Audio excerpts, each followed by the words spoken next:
Reload told me about you.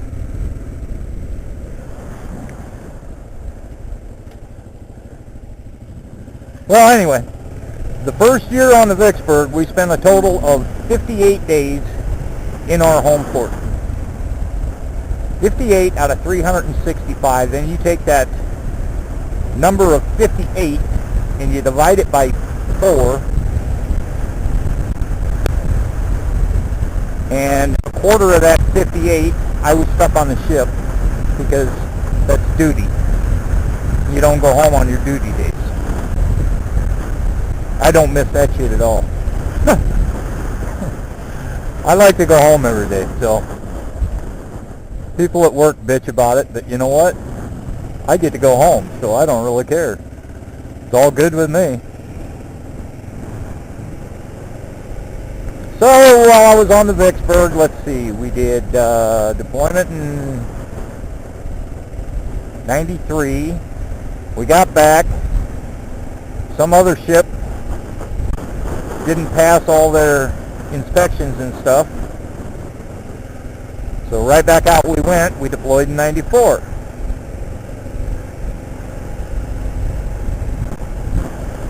We got back from deployment in 94.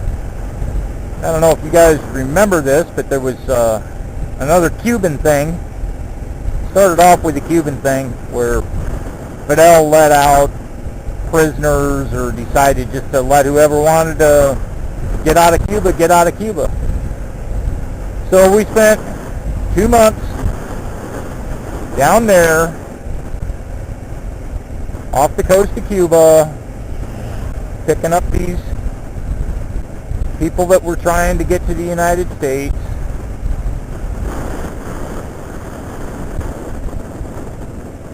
And taking them to Guantanamo Bay, Cuba. That's kind of a neat setup he's got for lights.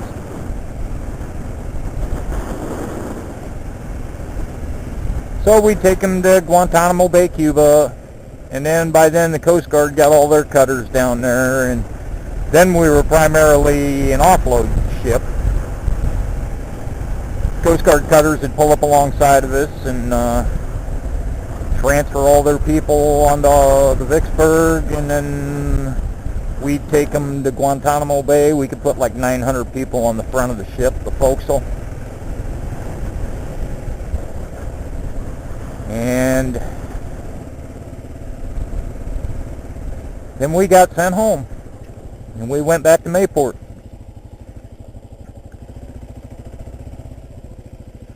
That's a nice setup, man.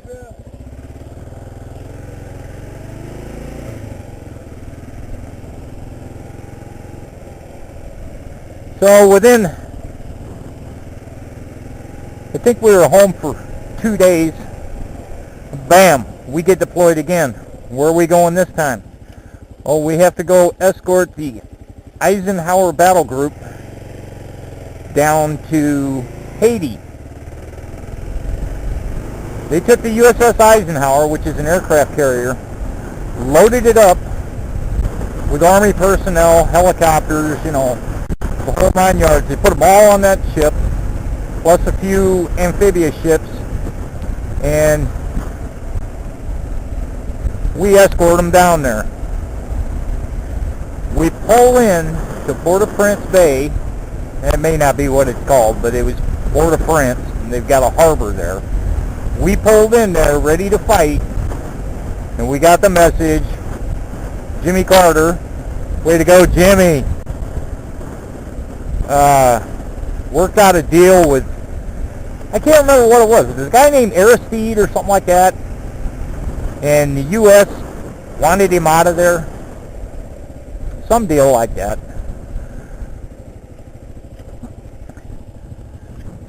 Oh, I forgot to tell you, while we were picking up Cubans, we were also picking up Haitians that were trying to get away from Haiti and get to the coast of Florida.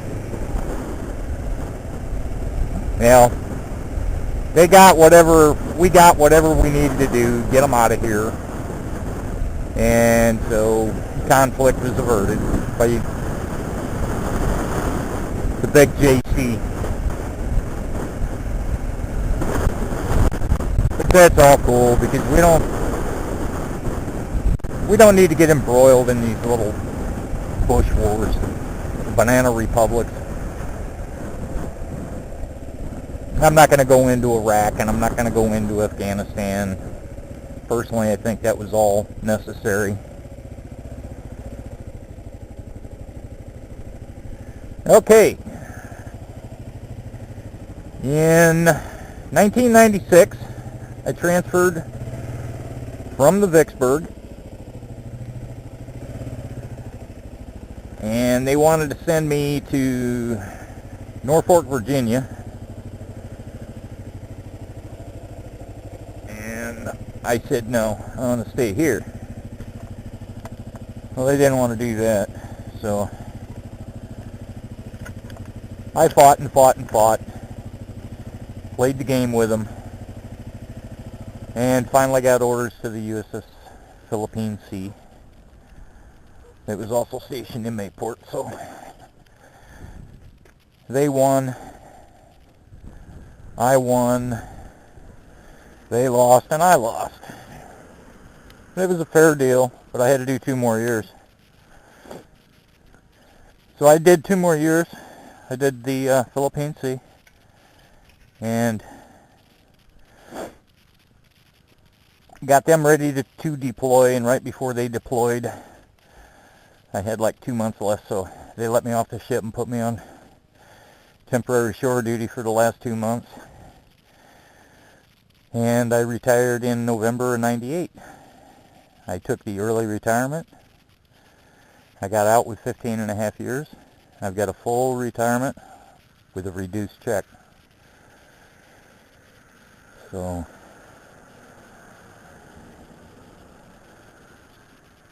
that's the story, and I'm sticking to it.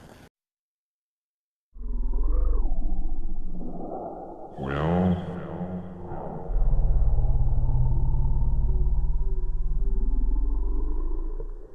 it went like this.